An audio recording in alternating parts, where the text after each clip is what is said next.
The female trailblazers rarely get a highlight on the Roadshow, which is why we are thrilled about this one. What we have here is the 1990 First Place Championship trophy from the Iditarod Trail Sled Dog Race, won by our guest's wife, Susan Butcher. Susan and I met out on the Iditarod trails. We just got stuck in a snowstorm and met in 1981. Born in Cambridge, Massachusetts, Susan's love for dogs led her to start as a dog walker, and her passion grew so much that her mother bought her a sled. Her journey took her from Maine, where her grandmother lived, to Colorado for mountain training. Seeking more adventure, she moved to Alaska in 1974 and participated in the Iditarod race. The Iditarod is a tough 1,000-mile race, where extreme cold, sometimes reaching 40 to 50 below zero, poses a major challenge. Susan dominated the race, securing victories in 1986, 1987, and 1988. She finished second in 1989, but in 1990, she claimed her fourth and final Iditarod win. She became a symbol of gender equality in sports, much like Title IX did for women's athletics in 1972, competing on the same level as men and proving that talent and determination knows no gender. Title IX, if you remember that. 72. Of course, it was quite a turning point in women's sports and just the evolution of how you thought about it. And Susan then became, because she competed in field with men, kind of an icon of that experience. To focus on family, she retired in 1994, and the following year, she and our guest welcomed their first daughter, Tekla, and later Chisana. Susan's achievements transcended the sport, with only a handful of mushers ever winning 4 Iditarod titles. Sadly, she passed away in 2006, but her legacy remains strong. I still wanted them to know what it was that their mother loved. So when they were 11 years old, what I did is we trained up dog teams, and we took some friends and we mushed all the way to Nome. This trophy is made of silver metal, showcasing intricate engravings that commemorate the race's prestigious achievement. The inscriptions on this trophy reflect the year of her victory, making it a unique and highly valuable piece for collectors and fans of the race. Given the historical significance of Butcher's legacy and also the provenance of this piece, it would have an insurance value of... I would put an insurance value of $100,000 on this trophy. No way. No way. Well, give me the insurance company's name. This sled, owned by our guest, is believed to be one of only 2 remaining from the inaugural Iditarod, holding a significant piece of history. It is, I thought, the only sled left from the first Iditarod. I'm one of only 9 still alive from the first race. I found out later my friend Dan Seavey has one in the museum in Seward. The Iditarod race began in 1973 with the goal of establishing the Iditarod Trail as part of the National Historic Trail System. The trail itself was initially created during the early 1900s gold rush, linking seaward to the gold mining town of Iditarod, with other routes coming in from Nome and Fairbanks. However, by the mid-20th century, the trail had fallen into disuse and needed to be relocated and recreated, a monumental task. Dog teams existed until the snowmobile came, and all of a sudden, almost overnight, where there were hundreds of thousands of sled dogs across the north. Within about a 5-year stretch, there were almost none, and we had to do something to save them. This sled was crafted from hockey sticks for the stanchions, and hickory was used for the other parts, all steamed and bent to shape. The guest, with the help of 3 friends, worked tirelessly without sleep for 3 days, designed this piece to endure the 1,000-mile race. Interestingly, this sled also served as a shelter during the race, with the rider using snowshoes and a canvas cover to sleep in sub-zero temperatures, while the dogs, spread to withstand the cold, thrived. The race was grueling, with regular breaks to check the dog's feet, snacks every 3 hours, and a meal at the end of each leg. Reaching Nome after enduring such harsh conditions was exhilarating, and the welcome was nothing short of heroic, with the entire town celebrating the achievement. And I thought, okay, I'm this close to Nome.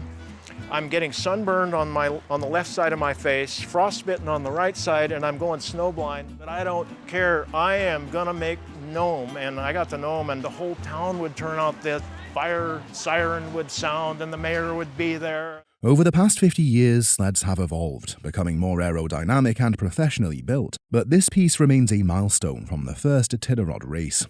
Given its rarity and historical significance, this sled, designed for the Iditarod Unforgiving Trail, would easily be worth the $20,000 to $30,000 range.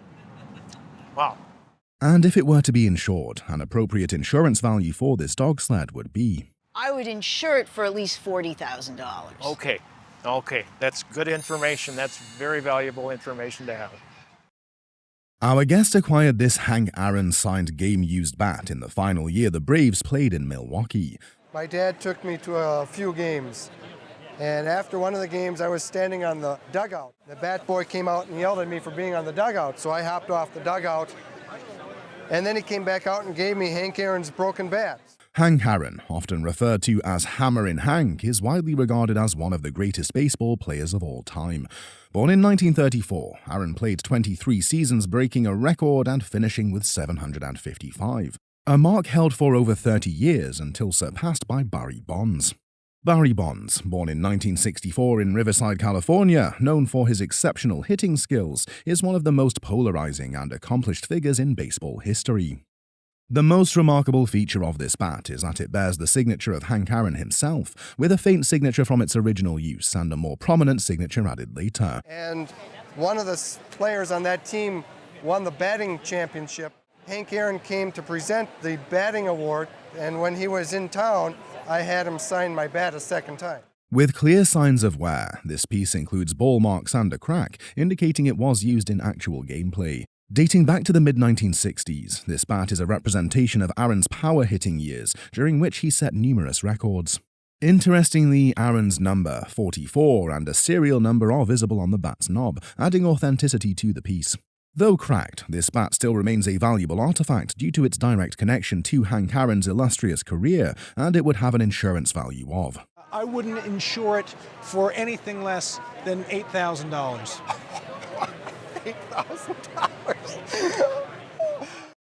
This 1976 Frank Sinatra signed letter, penned in response to Mike Royko's column, is a fascinating historical piece from the world of entertainment and media.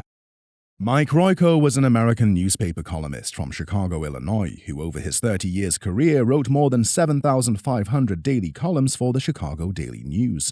One of his memorable columns poked fun at Frank Sinatra, who had the Chicago police guarding him during a performance. This letter, written by Sinatra himself, humorously addressed Royko's commentary about the star's entourage and security measures while performing in Chicago.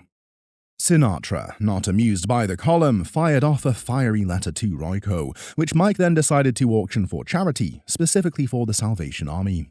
Our guest, intrigued by the auction, placed a $400 bid, funded by a Mother's Day check from her large family, and got a call back a few weeks later by Royko himself, confirming they had won the letter.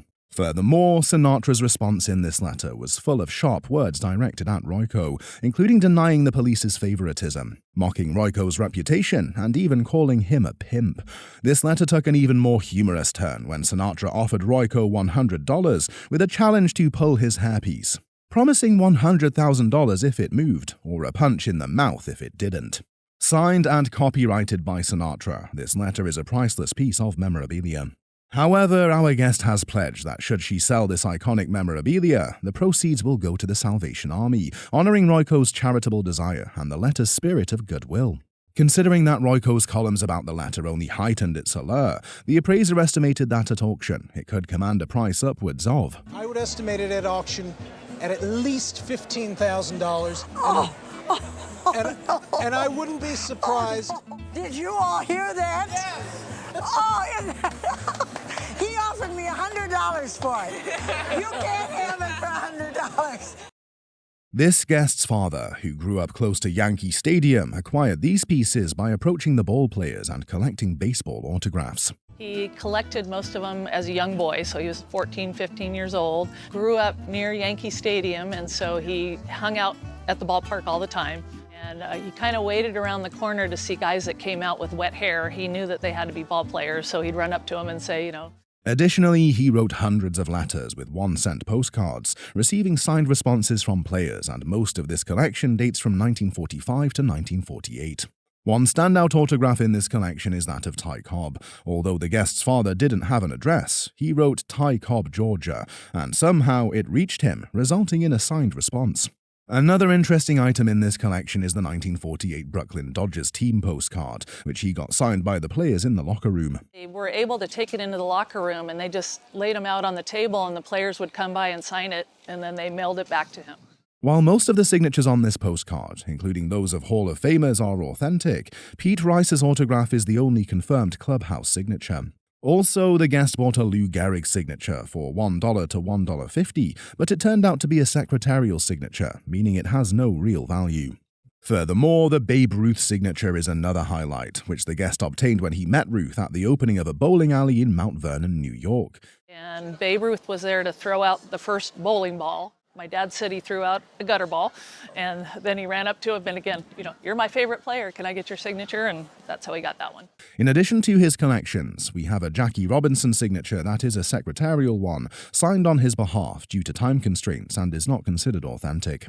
Regarding the value of these items, the Ty Cobb autograph would likely sell for... That one at auction would sell for somewhere between $800 to $1,000. The 1948 Brooklyn Dodgers team-signed postcard would be worth. Sell at auction for somewhere around $1,000 to $1,200. While Babe Ruth's cut signature, because of his legendary status and the collectability of his signed items, would have a value of... Would sell at auction for $5,000 to $6,000. Wow. After reviewing all 261 items that the guest brought onto the show, the appraiser estimates that the entire collection would have a value of $14,000 to $16,000. All right. Very good. Item on display was inherited by the guest from his father, who was a close friend of Rogers Hornsby. Rogers Hornsby was one of the greatest hitters in baseball history, known for his precise, powerful batting. He played 23 seasons in Major League Baseball from 1915 to 1937. His career is celebrated for his ability to hit for both average and power, earning him 7 National League batting titles, an impressive feat for any player. Hornsby's batting average of .358 ranks 3rd all-time in Major League Baseball, behind only Ty Cobb and Oscar Charleston. Hornsby was not only an exceptional hitter, but also a solid fielder, winning a pair of Gold Gloves during his career. With a strong, no-nonsense personality, which sometimes led to clashes with teammates and management, his talent on the field was undeniable. He was instrumental in helping the Cardinals win 2 World Series titles, and was a key player during the golden age of the National League. Even after his playing days ended, Hornsby went on to manage and coach teams, leaving behind a lasting legacy in the sport. This trophy, crafted by Gorham, is sterling silver, hand-hammered, and it is referred to as a loving cup. For insurance purposes, the appraiser estimated that this sterling silver trophy won by Hornsby would have a value of... You're going to want to insure this for $10,000. Okay. Well, there's more to that than the money. Our guest acquired this early protective headpiece, essentially a primitive baseball helmet, over 2 decades ago. I bought it because I was told it was a protector for the head, like an early helmet. I got it in the mail and I was not really pleased. I thought, well, what is that thing? And as it turns out, it's 120 years old. This is a Reach pneumatic head protector, patented in 1905 as one of the earliest attempts at head protection for batters. Made of inflatable canvas, this early head protector was innovative but never gained traction due to players' resistance to protective gear at the time. The dangers of baseball in the early 20th century, particularly the beanball, are well documented, with only a few legends making it into the history books. One of them is the Hall of Fame catcher Roger Bresnahan, who briefly wore a version of this head protector after a head injury, but ridicule and impracticality caused this piece to fade into obscurity. Roger Bresnahan was a pioneering figure in baseball, not only for his skills as a Hall of Fame catcher, but also for his contributions to player safety. Interestingly, Ray Chapman of the Cleveland Indians tragically became the only major league player to die from being hit by a pitch in 1920, prompting talks about protective gear. 1920, probably the most famous incident, was Carl Mays throwing a sinker ball at Ray Chapman, the shortstop for the Cleveland Indians. And unfortunately, Ray Chapman is the only baseball player, major leaguer, to ever be killed. Ray Chapman was a professional baseball player and shortstop for the Cleveland Indians from 1912 to 1920, known for his strong defensive skills and bunting ability. The only other known example of this head protector is housed in the Baseball Hall of Fame, but this piece is unique because it remains in its original box and it is accompanied by its receipt. Given its rarity and historical significance, this iconic piece of baseball memorabilia would have an insurance value of. I'd insure it for probably somewhere around $15,000. Wow. That's amazing. That is amazing. It really is. Our guest today inherited a piece of pottery from his paternal great-aunt. The vase was produced by the woman-run Paul Revere Pottery Company. The guest's ancestor was a member of the Saturday Evening Girls, the subgroup from which the company emerged. Each piece was handcrafted, ensuring no two were alike. Yellow flowers are hand-painted onto the surface of the vase. It has rich and vibrant glazes, exemplifying the craftsmanship of its maker. It's worth noting that the condition of this vase is pristine. At auction, this piece would fetch a significant value of. Value somewhere between $3,000 and $4,000. And for insurance?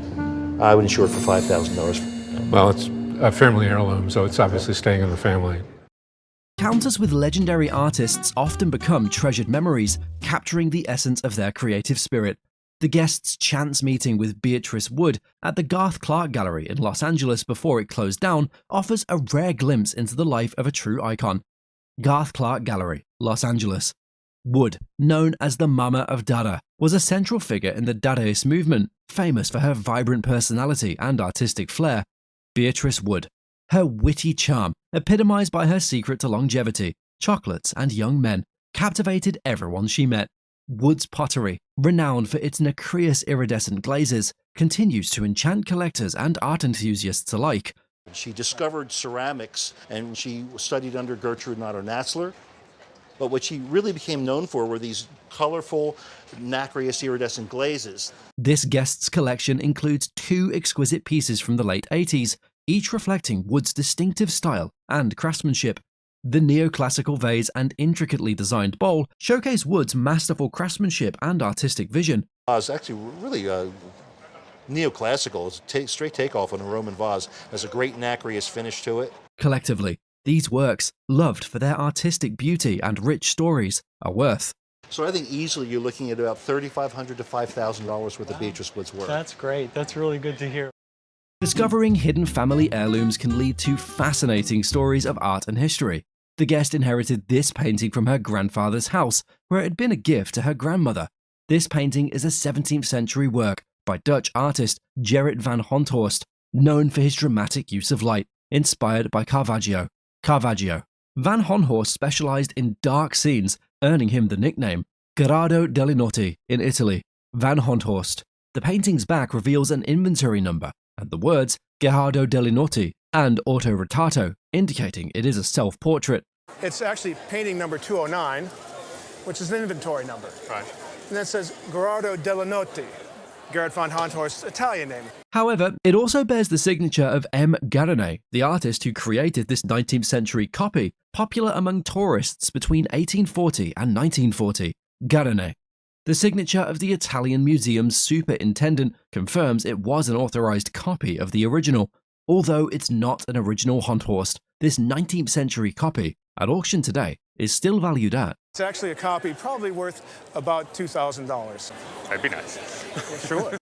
Figure skating is often described as a blend of athleticism and artistry. This blend was perfected not only through performance, but also with exquisite costumes by Sonia Henie. Henie, a Norwegian figure skater and film star, was a 3-time Olympic champion. She won her first championship, I think, as a junior at 10 years old.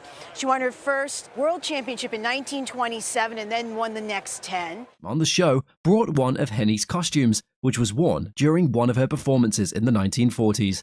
He inherited the piece from a friend, a collector of Sonia Henie's memorabilia, after the friend passed away. The costume features a nude undercoating, rhinestones, and intricate beading at the bottom. Additionally, there is a photograph of Henie performing in the costume on display. But she didn't just skate, you know. She also was an amateur race car driver who finished second. She was a ranked tennis player. She was an equestrian and she was a swimmer. She was amazing. Given Sonia Henie's phenomenal legacy and the provenance of this costume, we can expect it to sell for of about $5,000. Wow, that's great.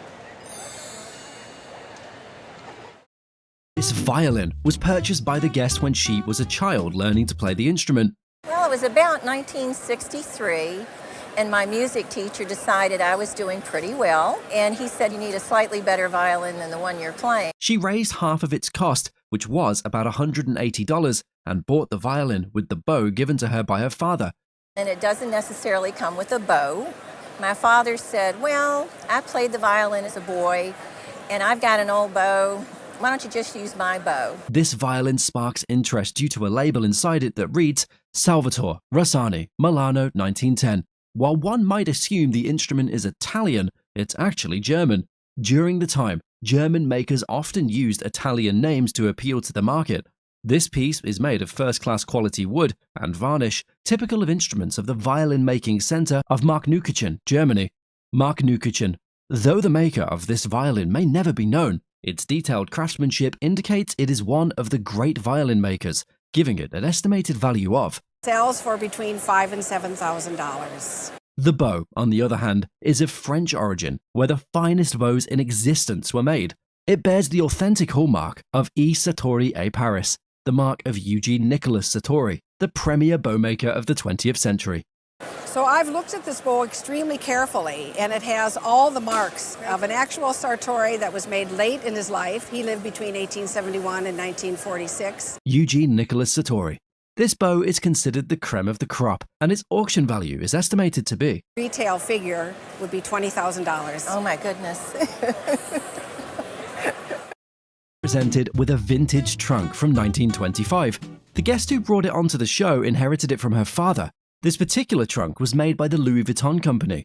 Unlike the rounded top trunks of its time, this Louis Vuitton trunk features a flat top. It's adorned with the classic LV monogram canvas, making it both aesthetically pleasing and durable. We can see some old travel stickers on the body of the trunk, suggesting it was used for many journeys. Additionally, the trunk is equipped with a high-quality brass lock.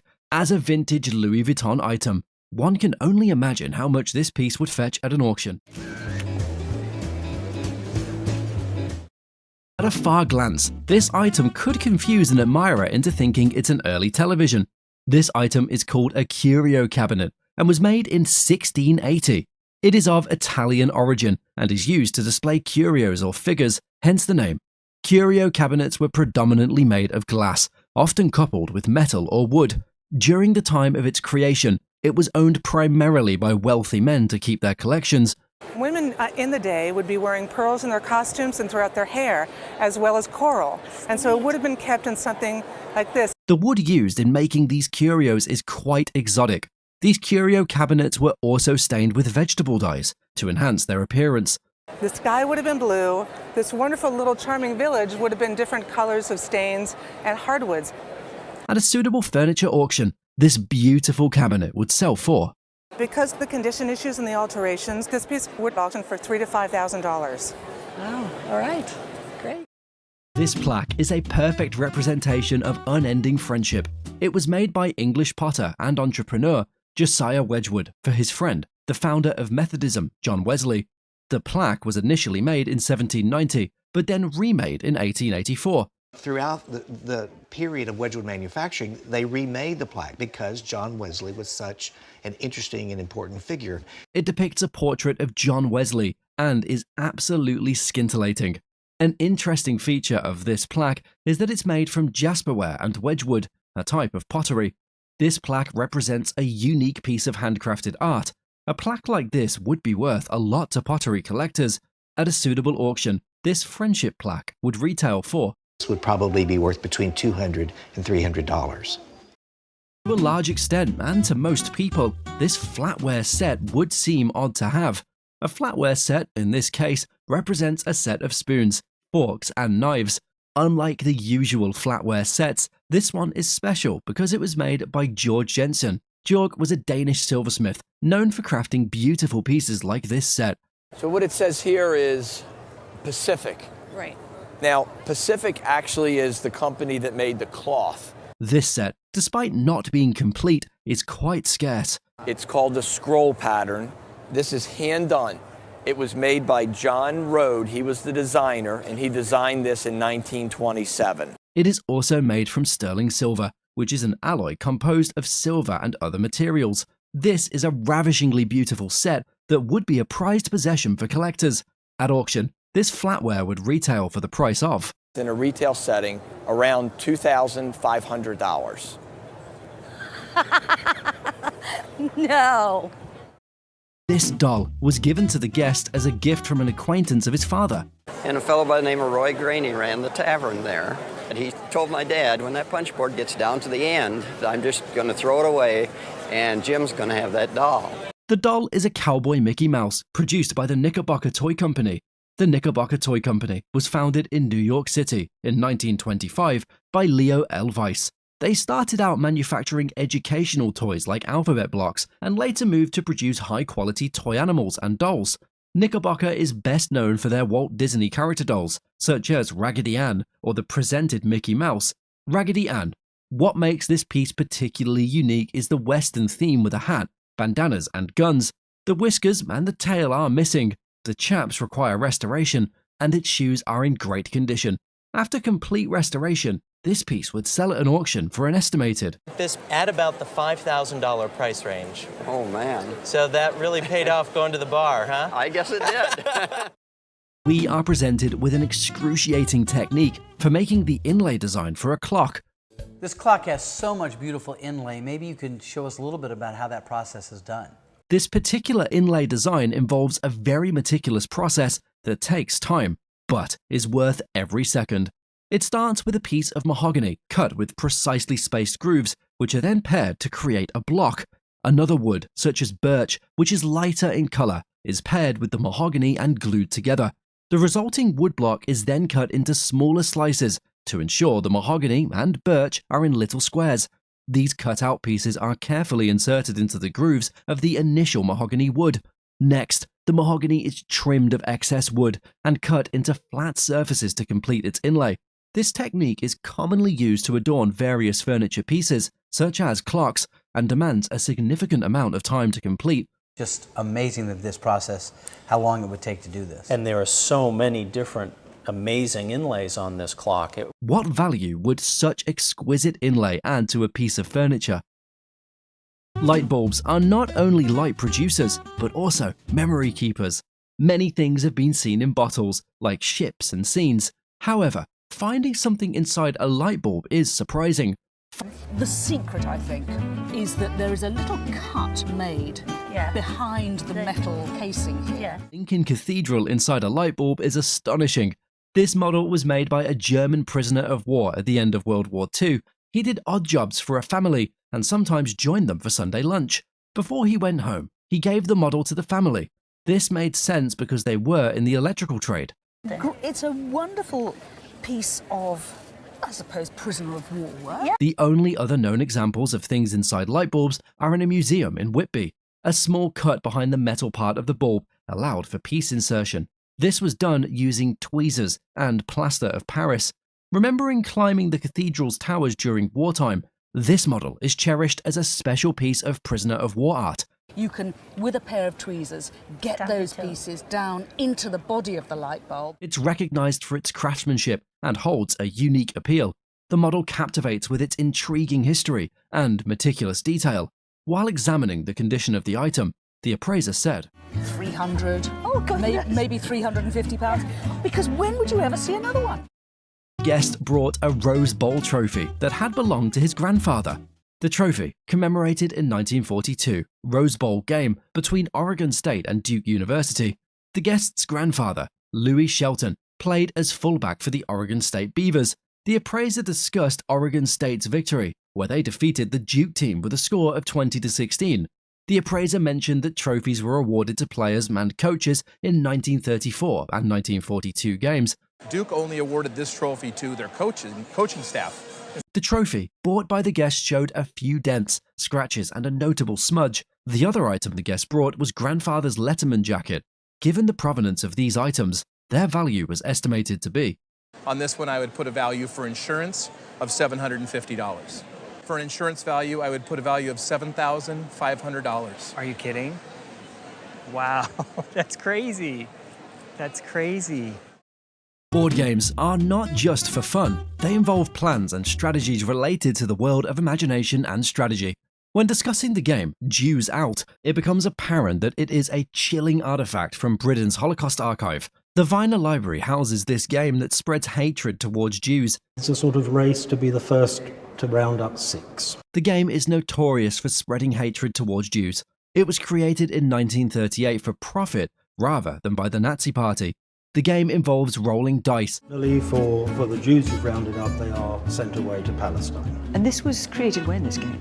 This was created in 1938. Players use figures symbolizing German policemen. They are used to round up caricatured Jewish characters, represented by yellow cones. The goal is to collect 6 Jews and send them off to Palestine, reflecting the anti-Semite ideologies of the time. It is a very horrifying thing, and as you say, it's because it's directed at children and it's about indoctrinating children. Despite its historical significance, the game is now exceedingly rare. It serves as a poignant reminder of the reality and horrors of the Holocaust.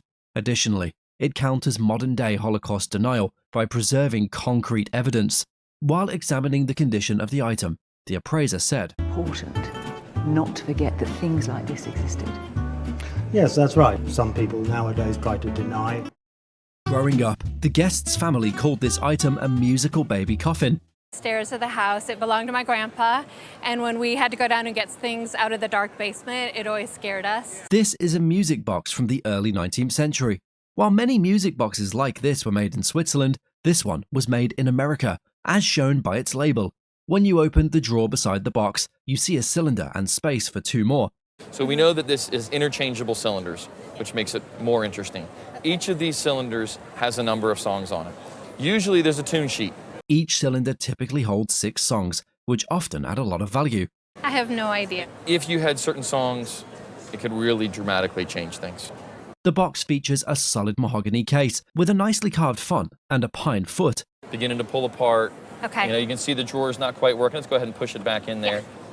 There are some condition issues, likely due to humidity causing the pieces to pull apart, but nonetheless, being a music box with interchangeable cylinders and typical songs, it would be estimated to be worth. At auction today, we would estimate between $4,000 and $6,000. Oh, wow.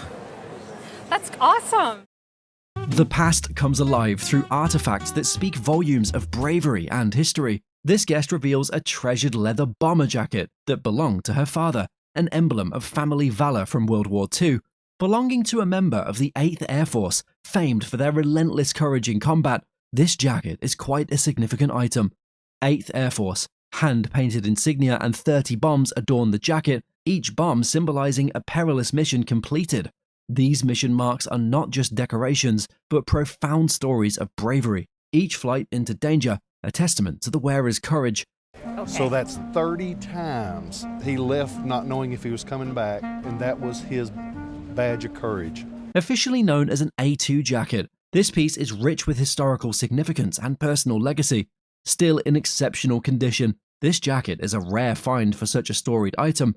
A fitting tribute into its heroic past, the jacket's worth in today's market would be retail between $3,000 and $4,000. Wow, that's awesome. It's not as awesome as your father was. We are so lucky we had those guys. Thank you. Sometimes, unexpected gifts can turn out to be priceless treasures.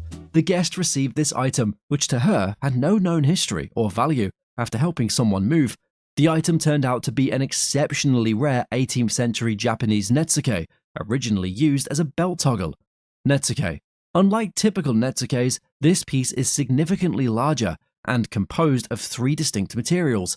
This is horn, all horn here. This is ivory, and she has little pinpoints of silver. Highlighting its historical significance is the ancient ivory, a material now protected due to anti-poaching regulations. Examining its design shows how it would have been worn, noted by its intricate details like silver highlights and a bracelet. The subject matter, a South Sea Islands lady, adds to its uniqueness, differentiating it from typical Japanese themes. The subject matter is South Sea Islands. It's a South Sea Islands lady. Due to its rarity, size, materials, and excellent condition, this extraordinary piece at auction would be valued at Would be in the range of $3,000 to $3,500. Thank you very much. This guest purchased this piece from a gift shop in the Inuit regions of Canada. Inuit country in Canada. I went to this gift shop. This looked more like a museum piece, so I acquired it. Inuit people. The sculpture depicts a musk ox made from stone by Mark Tungelik. Mark was a renowned sculptor who specialized in miniature ivory carvings. His work often depicts Arctic animals, including seals, whales, walruses, polar bears, and, like the presented piece, musk oxen. This piece dates back to the 1960s, when the Canadian government stepped in to help the Inuit people establish a guild to sell their artwork at fair prices. Fascinatingly, the piece is made of both soapstone and whale bones, which make up the horns. The appraiser believes that the best market for these sculptures, or sculptures of this origin, is in Canada, with auction houses dedicated to them. Back when I saw it, he's appreciated in price, not as aggressively as some of the artists of the time. The largest market for them, obviously, is in Canada. Given its current condition and great provenance, if put up at an auction, this piece would have a conservative estimate of Retail galleries and selling for $4,000. Wonderful. The guest inherited this beautiful instrument from his father after his passing. It was my dad's, and he left it to me when he passed away. He bought it new, he ordered it from Fender. He liked country and western a lot, and he also liked French music. A great lover of music, especially French, the guest's father played for the Dixie Ramblers. Dixie Ramblers. This piece is a 1951 left-handed Fender Telecaster guitar. Together with its sister model, the Esquire, the Fender Telecaster was the world's first mass-produced commercially successful solid-body electric guitar. The Esquire. Clarence Leonidas Fender, the American inventor and founder of the Fender Musical Instruments Corporation, designed these revolutionary guitars. Clarence Leonidas Fender. This particular guitar is especially rare because it is left-handed, and not many were made during that time. The original guitar of this style was made in 1950, so there was probably 100 of this guitar made in 1950. Upon closer inspection, it was discovered that this piece was made by Tadeo Gomez, whose initials were on the neck of the guitar, dated November 1951. Tadeo Gomez. The appraiser agrees he's never seen an earlier date on the left-handed Telecaster, and the guest claims it to be the first one ever made. Although the guitar has some condition issues, every piece of the guitar is original and intact, and its auction value is estimated at $30,000 to $35,000. Wow. Transforming a piece of wood into a resonant musical instrument begins with the mold. The guest brought on the show these items that are molds that were used in the production of musical instruments by the C.F. Martin & Co. Company. The pieces serve as forms for shaping the sides of the instruments. One of the molds is for a round mandolin, featuring a unique contraption, and is dated 1921. This piece would fetch an auction price of Perhaps $100. Another mold showcased is an outside mold, used to form the ribs of a mandolin. We can expect this mold to command a price of $150. Additionally, there is a mold for the Ditson Company standard guitars. Ditson Company. Perhaps the most significant piece, it is estimated to be worth I think perhaps $1,000 just for the mold form. In the background, we see two molds for the single zero and double zero size guitars. These two molds, in their current condition, would be valued at Interesting, maybe a couple $100 a piece just for the mold form. Good investment. Our gaze falls upon this wonderful collection of posters from the 1950s. The guest purchased these antique posters at a sale for $100. Abilene, lady came in the office, says there's some really neat posters at a garage sale tomorrow. I called a friend of mine and said, go to that sale and see if you can buy those posters. The collection consists of Boy Scout posters, which, although reproductions of original works by Norman Percival Rockwell, still stand out in their own right. Norman Percival Rockwell. The artists behind the pieces in this collection are lesser-known individuals whose works went largely unrecognized. Consequently, the value of these pieces drops even lower because there are many similar pieces available, making them neither rare nor unique. Despite this, the designs on each poster are spectacular, capturing the spirit of camaraderie in the Boy Scouts logo. The sentiment and significance these posters represent add an intrinsic value that appeals to its niche market. Preserved and presented in wonderful condition, this collection might hold little value for an ordinary collector, but to a Boy Scout enthusiast, it could sell for. Each one of these is worth about $100 to $125. So all told, I think a pretty good return on your blind $100 investment. Well, I think it's pretty good myself. Exhibited on the show is a plastic bracelet, but this isn't just any plastic, it's Bakelite. Bakelite is renowned for its exceptional durability and rich, warm tone. They used it for things like the old kitchen utensils our grandparents would have, like the mixer with the red handle. Oh, yes. Invented in 1907 by Belgian chemist Leo Baekeland, Bakelite was a groundbreaking innovation. Leo Baekeland. Baekeland, famous for his inventions such as photographic paper and Bakelite, revolutionized the materials industry. While Baekeland developed Bakelite, the maker of this particular bracelet remains unknown. Who made this bracelet? There was a lot of manufacturers in the business of making Bakelite. The guest acquired the bracelet online several years ago. About $500. It's a lot of money to pay for a bracelet. It is, it's a lot. I saw it and I thought it was really pretty. Due to its chemical composition, involving phenol and formaldehyde, this piece was carved from stock materials. Known as butterscotch, the bracelet features multicolored carved triangular sections. This piece is an original Bakelite bracelet, and in its perfect condition, it would be valued at. This bracelet would bring $2,000 to $3,000. Oh my gosh. Yeah, so That is fantastic. I think it's fantastic. I really do. I really got my money's worth, didn't I? I'd say you did. I'd absolutely say you did. That is so cool. Harry Potter fan alert. This Harry Potter book was sold to the guest by her stepdaughter in exchange for a $2,000 antique oriental rug. It was Harry Potter and the Order of the Phoenix, the 5th installment in the series, and a first edition copy. The book held greater value as it was a first edition, signed by J.K. Rowling on the back of the copyright page. Although the book was missing its top protective cover and wasn't in excellent condition, it was still in decent shape. It had some bruising at the top of the tail and was a little bowed from the top. Much to the guest's delight, the appraiser estimated the price of this book to be between, as it is, without the dust jacket, I think it's probably $1,800 to $2,000 as an auction. It's been antiquing for 30 years, bought pottery, an oil painting, and this book for $600 from a closing shop. The Dove's Press Bible is a landmark in fine printing and typographic design history. T.J. Cobden Sanderson and Emery Walker founded Dove's Press, receiving high-quality book craftsmanship, a limited edition Volume 1 masterpiece. William Morris was probably one of the best known, and he had a press called the Kelmscott Press. But there were other people, and a man named Cobden Sanderson formed what he called the Dove's Press.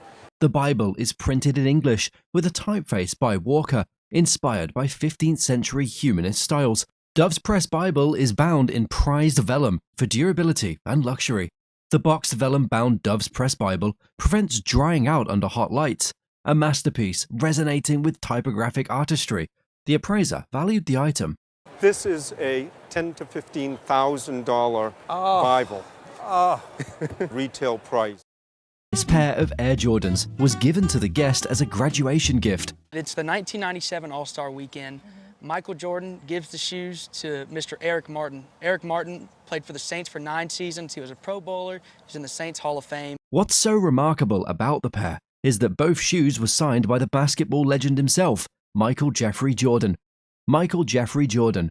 Michael Jordan is hailed by many as the greatest basketball player of all time, a highly celebrated individual in the NBA.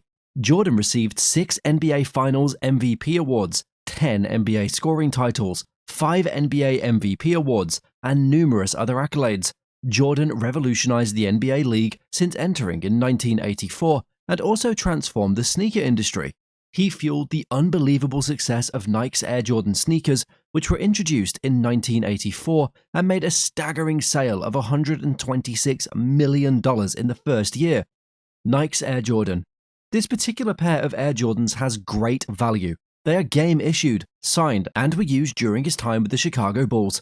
The appraiser questioned if they were ever worn by Jordan himself, as the sneakers he wore at the time always had the logo in red. Sneakers he used for the Bulls and the sneakers that they produced for the All-Star games, and they would produce editions because every time that would be more sales for Nike. Nonetheless, the signed pair are of great value, and with very strong provenance, will sell at auction for. So an auction estimate on these, $10,000 to $15,000. That's a lot higher than I was expecting. Showcased on today's show is a silver coffee pot that the guest has had for about 25 years. She inherited the piece from her in-laws, who were descendants of the original owner, William Livingston. Livingston was an American politician and lawyer who served as the first governor of New Jersey. Or 6. I know he was the first governor. But... Well, that would be 1776. The handle of the coffee pot is made from hardwood, most likely pearwood, stained dark to resemble ebony. Furthermore, the pot is crafted from sterling silver, making it as a luxury item. It was made in Philadelphia, America, circa 1787. Additionally, the silverware features a rounded body with a high-domed lid and a slightly curved spout. As the first governor of New Jersey, items associated with Livingston hold significant historical value. This piece would be valued at. But it has the great history from the Livingston family that it is worth $5,000 in the auction market. This treasured piece was made by the guest's great-great-great-aunt when she was 15 as part of her schoolwork. She was about 15 years old. I have to say that I'm bowled over that we are seeing one of the most extravagant and beautiful pieces of Philadelphia schoolgirl. Originating from Philadelphia, this silk-embroidered needlework is a fine example of early 19th century craftsmanship. The appraiser narrows the work to be an educational culmination of one of the affluent schools of the time, such as Folwell School. Folwell School. The embroidery was most likely taken from a print and painstakingly needleworked to give all the intricate details of the photo. The piece's description is on original liner, which depicts King Solomon receiving a visit from the Queen of Sheba. Although the original frame has been replaced, affecting the piece's value, its original liner remains intact. Dated back to the early 19th century, the piece was painted over, but the liner indicates the year 1819. Presented in remarkable condition, this 200-year-old artifact will sell at an auction for.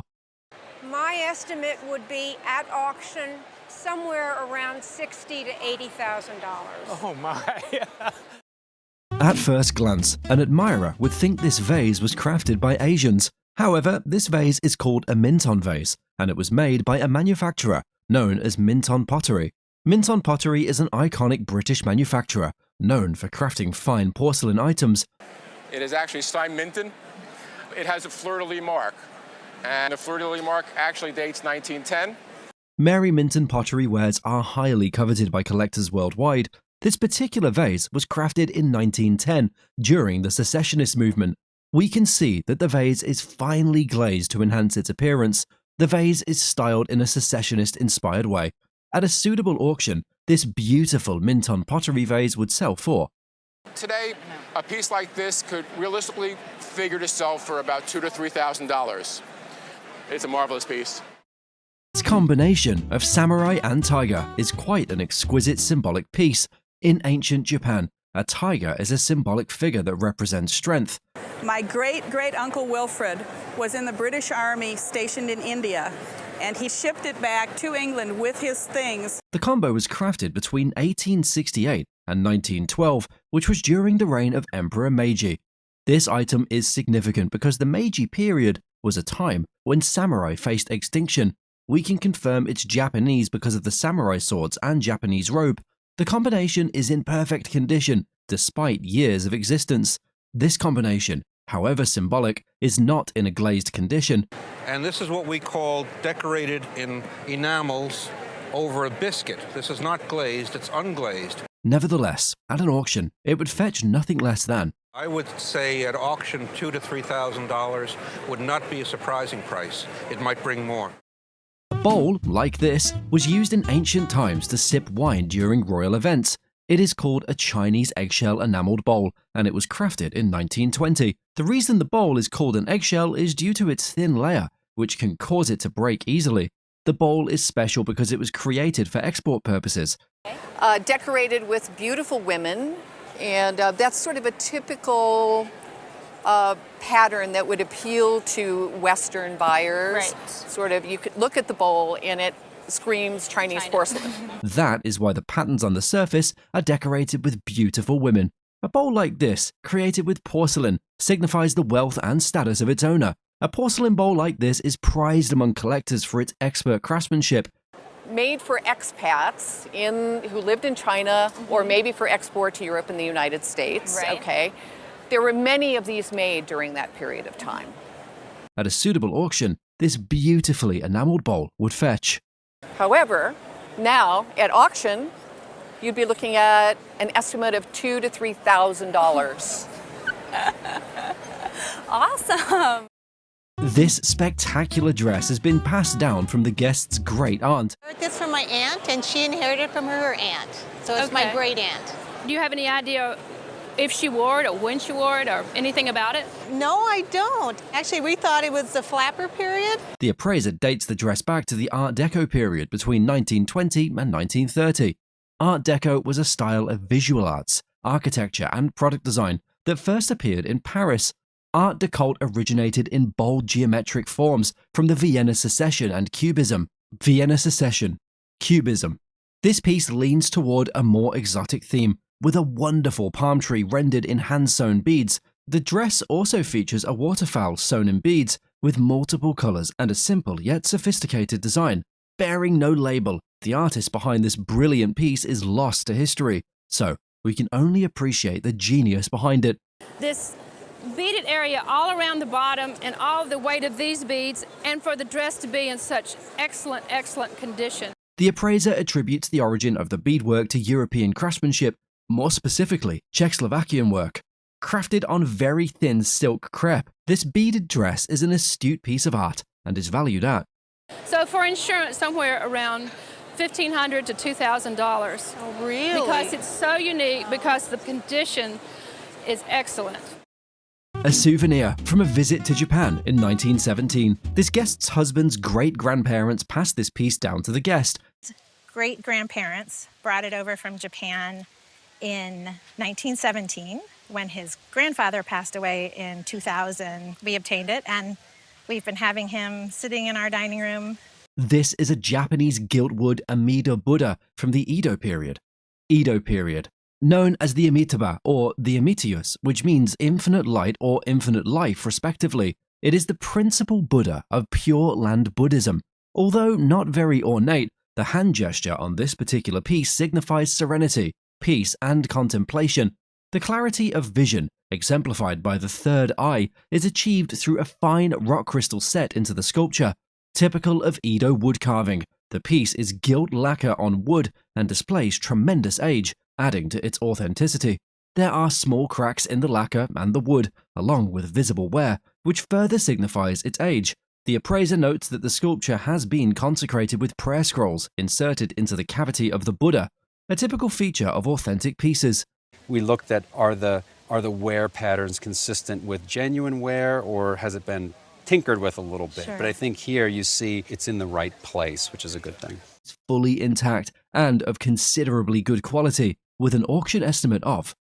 I think at auction today, I would place what is perhaps a conservative auction estimate of $3,000 to $5,000. Oh, wow. That's great. Thank you so much for bringing it in. Thank you. An admirer of the works and life of Norwegian painter Edvard Munch, this guest was thrilled to receive this piece as a gift. Edvard Munch. Edvard Munch is famously known for his 1893 work, The Scream, which is one of Western art's most acclaimed images. The Scream. His childhood was overshadowed by illness, bereavement, and the dread of inheriting a mental condition that ran in his family. Upon losing his favorite sister, Joanne Sophie, Munch carried this grief throughout his life, channeling this emotion into many of his works. This piece is a portrait of the artist, known as Self-Portrait with Cigarette, painted in 1895.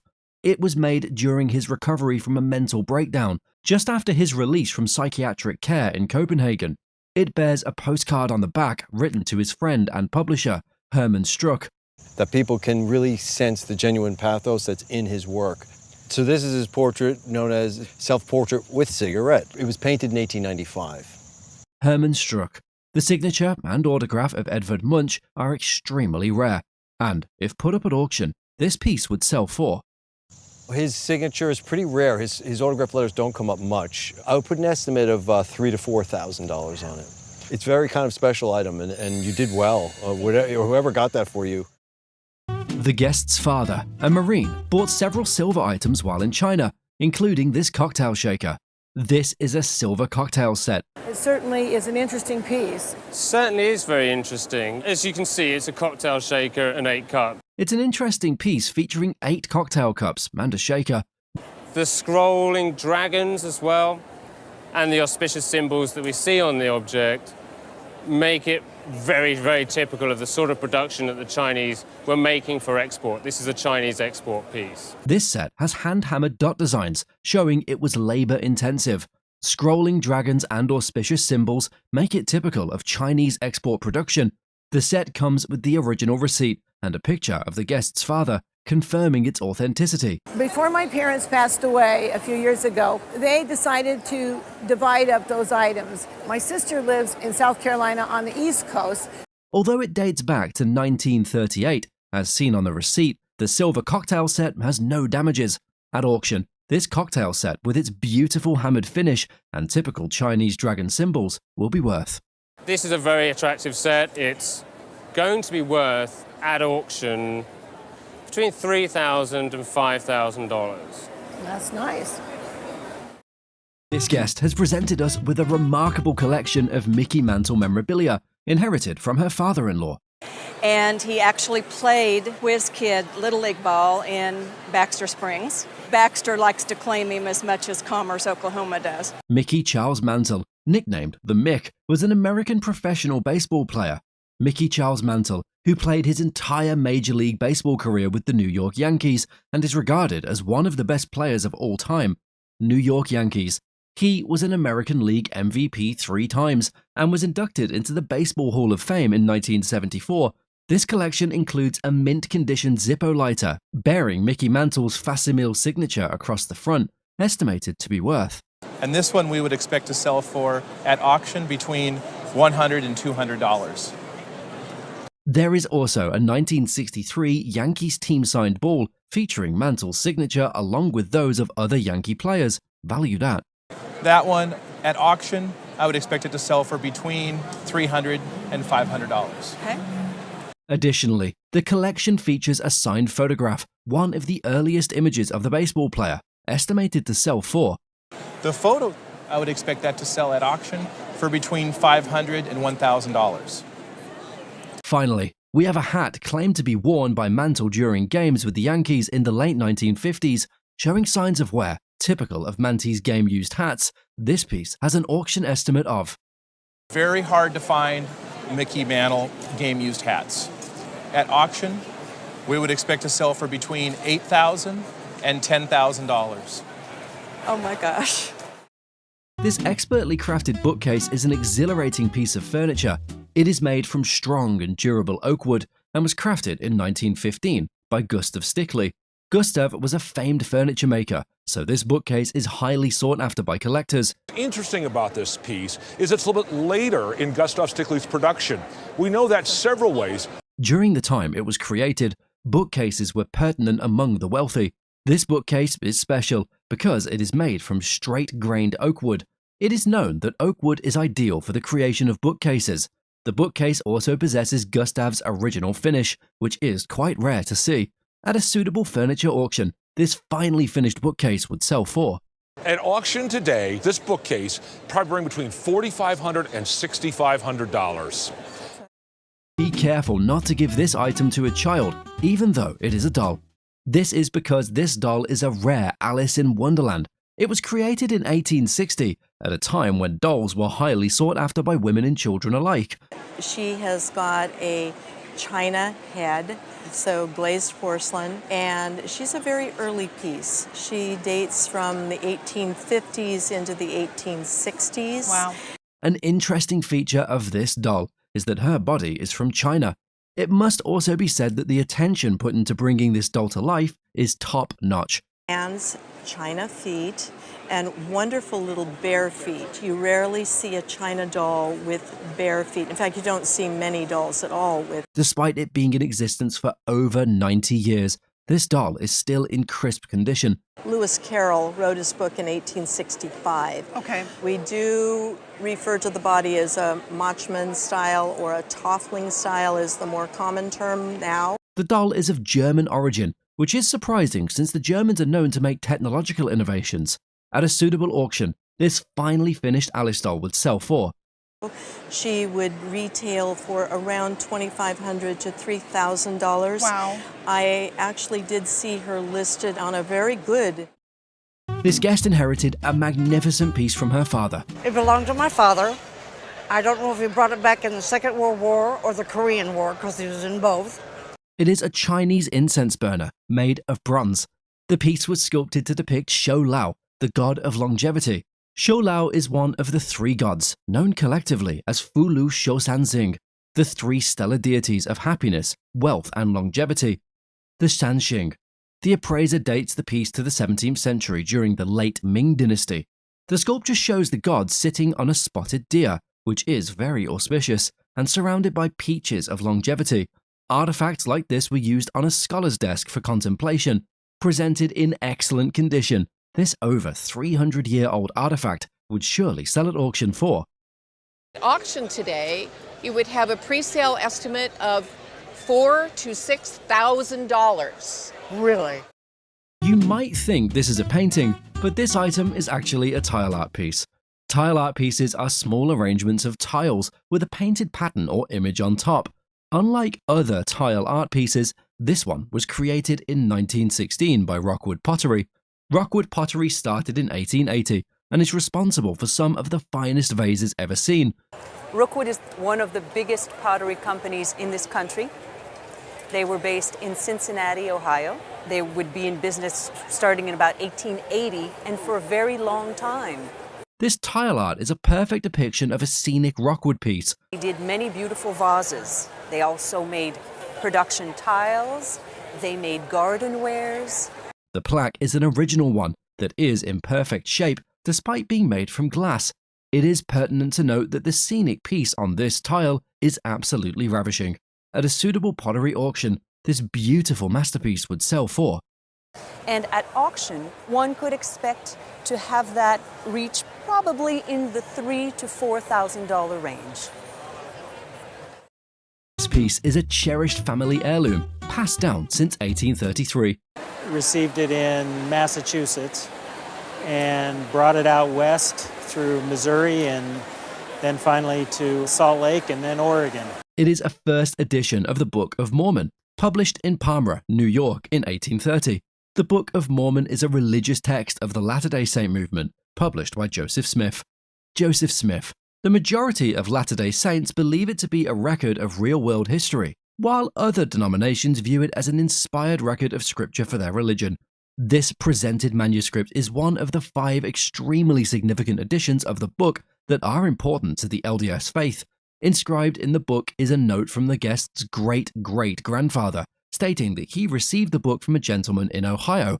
The appraiser praised the book as the oldest copy he's ever come across in terms of continuous ownership, bearing the signatures of all its previous and current owners. This piece shows great prominence. That's when he joined, was in 1833.